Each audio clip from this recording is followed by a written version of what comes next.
மதுரை ஒத்தக்கடை பகுதியில் மதுபோதையில் சாலையில் நடந்து சென்றவர்களை தாக்கியவர்கள் மீது நடவடிக்கை எடுக்க கோரி கடையடைப்பு போராட்டம் நடைபெற்று வருகிறது. இது பற்றிய கூடுதல் விவரங்களோடு நேரலையில் இணைகிறார் எமது செய்தியாளர் சல்மான். அவரிடம் விவரங்களை கேட்டு பெறலாம். சல்மான், சொல்லுங்க, இந்த கடையடைப்பு போராட்டத்திற்கு என்ன காரணம்? எவ்வளவு பேர் இந்த கடையடைப்பு போராட்டத்தில் ஈடுபட்டிருக்கிறார்கள்? இது பற்றிய முழு விவரம். மதுரை மாவட்டம் ஒத்தக்கடை பகுதியில் கடந்த 22ஆம் தேதி போதையில் நடமாடி சுற்றித் திரிந்த 6 இளைஞர்கள் பாரதி நகர், ஐயப்பன் நகர், சுதந்திரா நகர் ஆகிய பகுதிகளில் தொடர்ச்சியாக மதுபோதையில் சுற்றித் திரிந்து அந்த பகுதியில் சென்று கொண்டிருந்த பொதுமக்கள் மற்றும் வணிகர்களை கடுமையாக தாக்கினர். இந்த தாக்குதலில் வணிகர்கள் கடுமையாக பாதிக்கப்பட்டதோடு மட்டுமல்லாமல் கடைகளும் சூறையாடப்பட்டன. தொடர்ச்சியாக மதுரை ஒத்தக்கடை பகுதியில் இதுபோன்று போதை பழக்கத்திற்கு ஆளாகக்கூடிய இளைஞர்கள் தொடர்ச்சியாக சட்ட ஒழுங்கு பிரச்சனையில் ஈடுபட்டு வருவதோடு பொதுமக்களுக்கு அதேபோன்று பெண்கள், குழந்தைகளுக்கு பாதுகாப்பு இல்லாத ஒரு பகுதியாக ஒத்தக்கடை மாறியதாக கூறி தற்பொழுது அந்த ஒத்தக்கடை பாதுகாப்பு இயக்கத்தின் சார்பிலாக அந்த பகுதியில் உண்ணாவிரத போராட்டம், அதேபோன்று பொது வேலைநிறுத்த போராட்டமானது நடைபெற்று வருகிறது. இதில் காலை 6 மணி முதலாகவே இந்த பகுதியைச் சேர்ந்த 500க்கும் மேற்பட்ட கடைகள் அடைக்கப்பட்டு பொதுமக்கள் இந்த பகுதியில் சட்ட ஒழுங்கை பாதுகாக்க வேண்டும், அதேபோன்று சட்டவிரோத மது விற்பனை, போதை கஞ்சா, போதை ஊசி, அதேபோன்று போதை மருந்து போன்றவற்றை உடனடியாக தடுக்க காவல்துறை தீவிர நடவடிக்கை எடுக்க வேண்டும், அதேபோன்று காவல்துறை ரோந்து பணிகளில் ஈடுபட வேண்டும் உள்ளிட்ட கோரிக்கைகளை வலியுறுத்தி இந்த பகுதியில் உண்ணாவிரத போராட்டத்தில் ஈடுபட்டு வருகிறார்கள். நாம் பார்த்து கொண்டிருக்கிற பகுதி என்பதுதான் அந்த தொடர் காலவரையற்ற உண்ணாவிரத போராட்டத்தை அறிவித்து 500க்கும் மேற்பட்ட பொதுமக்கள் இந்த போராட்டத்தில் ஈடுபட்டு வருகிறார்கள். தொடர்ச்சியாக இந்த பொதுமக்களோடு சேர்ந்து பெண்களும் அதேபோன்று சிறுவர்களும் கூட கலந்து கொண்டு இந்த போராட்டத்தில் ஈடுபட்டு வருகிறார்கள். ஏனென்றால் ஒத்தக்கடை பகுதியில் ஏற்கனவே பல முறை புகார் அளித்தும் அதேபோன்று போதைப் பொருட்கள் விற்பனை செய்யப்படுவதாக புகார் அளித்தும் உரிய நடவடிக்கை எடுக்காததன் விளைவாக தான் இதுபோன்று இந்த வணிகர்கள் மற்றும் பொதுமக்கள், பெண்கள் மீதான தாக்குதல் தற்பொழுது நடைபெற்று வந்திருக்கிறதாக தொடர்ந்து இந்த பகுதியைச் சேர்ந்த பொதுமக்கள் குற்றம் சாட்டி வர்றாங்க. இப்போ இந்த ஒத்தக்கடை பகுதியில் ஏற்கனவே நீங்க புகார் அளிச்சிருக்கீங்கல்ல, இப்போ என்ன மாதிரியான நடவடிக்கை எடுத்திருக்காங்கன்னு நினைக்கிறேன்? அக்யூஸ்ட் பூரா கைது பண்ணிட்டாங்க. போலீஸ் நடவடிக்கையில் இந்த இதில் முழு 6 பேருமே கைது பண்ணிட்டாங்க. அவங்க தரப்புல எந்த இதுவும் இல்லை. பிரதானமான கோரிக்கை, இது கார்பரேஷன் ஒட்டிய பகுதி, கைகோட்டு காம்பவுண்டு அப்படியே கார்பரேஷன் ஒட்டிய பகுதி. 13,000 வாக்காளர், 6,000 நெருக்கிய குடும்பங்கள், 20,000 மக்கள், பகுதியிலிருந்து வர்ற மக்கள் ஒரு 20,000 பேர், எல்லா பேரும் வந்து போகிற ஒரு ஊராக இந்த மைய பகுதியாக இருக்குது. அப்போ பழைய போலீஸ் சிஸ்டம், பிரிட்டிஷ்காரங்க போட்ட போலீஸ் சிஸ்டம், எண்ணிக்கை 48, அதை நாங்கள் கூட்ட மாட்டோம். ஒத்தக்கடையாக இருக்கும்போது போலீஸ் ஸ்டேஷன், ஒத்தக்கடை ஒரு 13,000, 50,000 மக்களை சந்திக்கிற ஊராக இருக்கும்போதும் அதுக்கு பேர் ஒத்தக்கடை. இதை இன்றைய சர்வ கட்சியினரும் வர்த்தகர்களும் வணிக பெருமக்களும் வர்த்தக சங்கமும் சர்வ கட்சி தலைவர்களும் ஆட்சேபித்து கடந்த 10 ஆண்டுகளாக, இந்த அரசாங்கம் அந்த அரசாங்கம் இல்லை, அண்ணா திராவிட முன்னேற்ற கழக அரசாங்கத்திலும் நாங்கள் வலியுறுத்தி இருக்கிறோம். இது தவறு. போலீசார் எண்ணிக்கையை கூட்டுங்க, ஸ்ட்ரென்த்தை கூட்டுங்க, ரோந்து போலீஸ் போடுங்க, ஸ்ட்ரென்த்தை கூட்டுங்க, ரோந்து போலீஸ் போடுங்க. ஒத்தக்கடை ஊர் முழுதும் சிசிடிவி கேமரா, தகுதியுடன் திறன் வாய்ந்த கேமராக்களை இணையுங்கள். இணைஞ்சிட்டீங்கன்னு சொன்னால் இந்த சின்ன ரவுடி பெரிய ரவுடியாக மாற மாட்டான். திட்டமிட்ட சதி, திட்டமிட்ட கொலைகள், அது என்றோ எங்கோ நடக்கிற விஷயம். இந்த ஊர்லேயும் நடக்கலாம், இந்தியா முழுதும் எந்த மூலையிலும் நடக்கலாம். ஆனால் இந்த எண்ணிக்கையை உயர்த்துவது, இந்த எண்ணிக்கையை உறுதிப்படுத்துவது, அதுதான் பிரதமமான கோரிக்கை. அதற்காக காலவரையற்ற உண்ணாவிரதம், அதற்காக கடையடைப்பு. இது வணிகர்களாக வர்த்தகர்களாக சேர்ந்து நடத்திய கடையடைப்பு. சிறார்களை குறிவைத்து தான் இந்த போதைப் பொருட்கள் அதிகமாக விற்பனை செய்யப்பட்டு, அப்போ கடை வியாபாரிகளுக்கும் இந்த பொறுப்பு இருக்கிறது. விற்கிறவன் யாரு? கடை வியாபாரி. போராட்டத்தை நடத்துகிறவன் யாரு? கடை வியாபாரி. போயில விற்கிறது. அதே மாதிரி அந்த சொல்யூஷன் அப்படின்னு ஒன்று வந்திருக்கு, அந்த சொல்யூஷனை விற்பனை செய்வது. மெடிக்கல் ஷாப் 24 மணி நேரம் திறந்திருக்கலாம், அவனுக்கு போதை ஊசியை போடுவது, போதை மாத்திரைகளை விற்பது இவர்கள்தான். வர்த்தகம் செய்யக்கூடிய வியாபாரிகள் தன் கல்லாப்பட்டி நிறைய வேண்டும் என்ற காரணத்திற்காக போயிலையும் விற்கிறான், மாத்திரையும் விற்கிறான், மெடிக்கல் ஷாப்பில் ஊசியும் போடுறான், கஞ்சா விற்பனை என்பது நடக்கிறது. அப்போ இது ஏதோ புனித தேசத்தில் வாழ்றோம்னு அல்ல. ஆக அந்த அரசாட்சியிலும் நடந்தது, தொடர்கிறது. தடுத்து நிறுத்தப்பட வேண்டும் என்பதை அவன் கடை அடைச்சு நொறுக்கும் போது அவனுக்கு வகுத்த வலிக்குது. கடை அடித்து நொறுக்கப்படும் போது வணிகர்கள் ஒன்று கூடுகிறார்கள். அந்த கூட்டத்தில் வணிகர்கள் முதலில் பேசுகிற பொழுது நாம் தரப்பிலும் நியாயம் வேணும், போயில விற்கக்கூடாது, அந்த மாதிரி கஞ்சா யாராவது விற்கிறாங்க காசு கிடைக்கிறதுக்காண்டு வாங்கி விற்கக்கூடாது, இந்த சொல்யூஷன் விற்கக்கூடாது, மெடிக்கல் ஷாப்பில் ஊசி போடக்கூடாது, ஆக இவைகள் கண்காணிக்கப்படணும் அப்படின்றதான். போலீஸ் நீங்கள் சொல்லுங்கன்றாங்க. எங்களை பொறுத்தளவில் போலீஸுக்கு தெரியாமல் ஒரு சின்ன அசைவு கூட நடக்க முடியாது.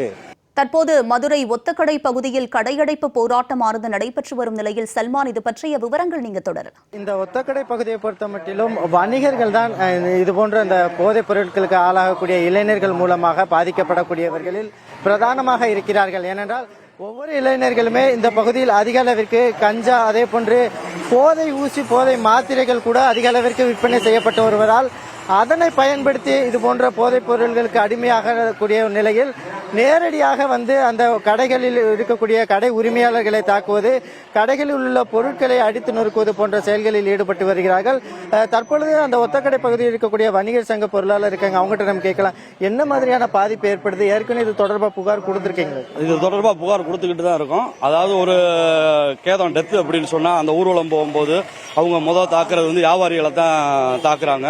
அதுபோக நம்ம தெருங்களுக்குள்ள சுதந்திர நகர் 3 தெரு, ஐயப்ப நகர், பாரதி நகர், காந்தி நகர், சரோஜினி நகர், இந்த தெருக்கள் எல்லாம் 16 இருந்து 20 வயசு பசங்க கஞ்சா, தண்ணி அடிச்சுட்டு கூட்டம் கூட்டமாக நிற்கிறாங்க. மக்கள் பொதுமக்கள் போகும்போதும் சரி, முதியோர்கள் போகும்போதும் சரி, பள்ளி மாணவிகள் போகும்போது இந்த மாதிரி நிறைய அசம்பாவிதங்கள் நடக்குது.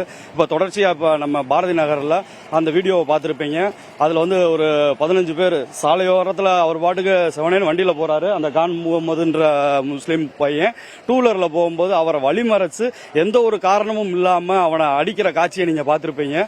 அது தலையில் 20 தையல் போட்டு அவர் விட்டுருந்தா உயிருக்கே பாதிப்பாகிற நிலைமையில இருந்திருக்கும். இது தொடர்ச்சியா ஒரு கார்ல வந்து பெரிய உடல்ல தூக்கி கண்ணாடியில போட்டு உடைச்சு இந்த மாதிரி துன்புறுத்துறது. ஒரு ஏரியால வந்து ஒரு பையன், அந்த ஏரியாக்கார பையனா ஒரு 15 பேர் வெளியூர் அங்கங்க உள்ள கிராமத்துல இருக்கிற பையங்க எல்லாம் வர்றாங்க, வந்து நின்று இந்த மாதிரி கரைச்சல் பண்றாங்க. யாரும் நிம்மதியா போயிட்டு வியாபாரிகள் நிம்மதியா போயிட்டு வர முடியல, பொதுமக்கள் முதியோர்கள் யாரும் நிம்மதியா போயிட்டு வர முடியல. இதுக்கு போலீசார்கள் வந்து கவனம் செலுத்தி ரோந்து பணியில அதிக காவலர்களை ஈடுபடுத்த வைக்கணும், சிசிடி கேமரா ஃபுட்டேஜ் வைக்கணும். இதெல்லாம் எங்களோட கோரிக்கை. இதை வலியுறுத்தி தான் நாங்க இன்னைக்கு ஒரு நாள் முழு கடை அடைப்ப நடத்தியிருக்கோம். வெற்றிகரமாக நடத்திட்டோம். ஒரு கடை கூட இன்னைக்கு திறக்கல. அதுல வியாபாரிகளோட ஒத்துழைப்பு முழுசா இருக்கு. இந்த கோரிக்கையை எங்களுக்கு தயவு செய்து நிறைவேற்றி கொடுக்கணும். இது அன்னை காளிதாசன் சொன்ன மாதிரி டிஎஸ்பியோ எஸ்பியோ செஞ்சு கொடுக்க முடியாது, அமைச்சர் மூர்த்தி தான் அண்ணன் தான் செஞ்சு கொடுக்க முடியும்ன்றாங்க. அவங்கள வந்து மிக தாழ்மையுடன் கேட்டுக்கொள்கிறோம். அவங்களோட சொந்த தொகுதி இது. அதனால ரோந்து போலீஸ் அதிகப்படுத்துறது, சிசிடி கேமரா வைக்கிறது, தெருக்கல்ல 10 பேர் 15 பேர் இந்த சின்ன பசங்க போதையில சீரழிகிறது, இதெல்லாம் தடுத்து நிப்பாட்டுறதுக்கு அன்னை மூர்த்தினை முழு கவனம் செலுத்தணும் சொல்லி நாங்கள் வியாபாரி சங்க சார்பாக மிக தாழ்மையுடன் கேட்டுக்கொள்கிறோம். நிச்சயமாக இந்த தொகுதியை பொறுத்த மட்டிலும் அமைச்சர் மூர்த்தி, பத்திரப்பதிவுத்துறை அமைச்சர் மூர்த்தியின் சொந்த தொகுதியாக இருக்கிறது. அந்த ஒத்தக்கடை பகுதியில் தான் தொடர்ச்சியாக இதுபோன்ற போதை கலாச்சாரம் அதிகரித்து வரக்கூடிய ஒரு நிலையில் பொதுமக்களும் பெண்களும் பாதிக்கப்படக்கூடிய நிலை தொடர்ந்து நீடித்து வருகிறது. இந்த அமைச்சர் மூர்த்தியுடைய சொந்த தொகுதியாக இருக்கும் பட்சத்தில் அவருடைய தொகுதிக்கு தேவையான இந்த பாதுகாப்பை உறுதிப்படுத்துவதற்காக நடவடிக்கைகள் மேற்கொள்ளப்படாததன் விளைவாக தான் இதுபோன்று பொதுமக்கள் பாதிக்கப்படக்கூடிய நிலையும் தொடர்ந்து நீடித்து வருகிறது. தற்பொழுது நாம் அந்த பகுதியில் அந்த சிறுவர்கள் தாக்கியதில் காயமடைந்த அந்த நபர் இருக்கு, அவங்ககிட்ட நம்ம கேட்கலாம், அன்னைக்கு என்னென்ன நடந்தது? நான் வேலை முடிஞ்சு வீட்டுக்கு போய்கிட்டு இருந்தேன். 2 வீலரில் போகும்போது 4-5 பேர் அங்கே நின்றுட்டு இருந்தாங்க. 2 பேர் மட்டும் அங்கே நின்றுட்டு இருந்தாங்க. நான் கிராஸ் ஆகி போகும்போது என் வண்டியை பிடிச்சி இழுத்துட்டாங்க. இதுதான் வண்டி ஆஃப் ஆயிடுச்சு. இப்போ திரும்ப என்கிட்ட வந்து என்னடா முறைக்கிற அப்படின்னு சொல்லி தவறான வார்த்தையில் என்னை பேசினோடனே கோவப்பட்டு இறங்கி என்னடான்னு கேட்டேன். மாதிரி என்னை சட்டையை பிடிச்சி அடிக்க வந்துட்டாங்க. அப்படி அடிச்சு பின்னாடி வந்து என்னை தாக்கிட்டாங்க. பின்னாடி அடுத்தடுத்து கடைகளை அதுக்கு முன்னாடி நடந்துருச்சு. அந்த கடைகளை உடைச்சதெல்லாம் வந்து அதுக்கு முன்னாடி உடைச்சிட்டு தான் எங்ககிட்ட வந்திருக்காங்க. அதுக்கப்புறம் தான் நான் வந்து அந்த மாற்றேன். முதல்ல வந்து இவரை வந்து தாக்கியிருக்காங்க. நான் வந்து ஐயப்ப நகர் பகுதியில் இருக்கேன்.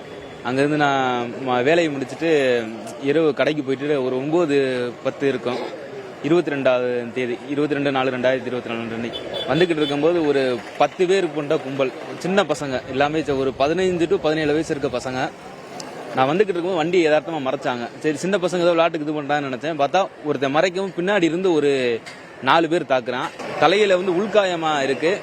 ஏற்கனவே எனக்கு இந்த வகுறில் ஒரு ஆப்ரேஷன் இருந்தால் வகுத்துலாம் போட்டு மிச்சிட்டாங்க. பின்னாடி இந்த கழுத்து எல்லாமே வந்து டோட்டலாக இது பண்ணிட்டாங்க. நிலை உலைய வச்சுட்டு நான் மயக்க நிலையில இருந்தேன். அந்த பக்கத்தில் இருந்த கடைக்காரங்க வந்து அதை தட்டி கேட்டதுக்கு அந்த 2 பொம்பளை ஆளுகளையும் கடையும் போட்டு இழுத்து தள்ளி விட்டு வாட்டர் கேன் எல்லாத்தையும் உடச்சி எரிஞ்சிட்டு போயிட்டாங்க.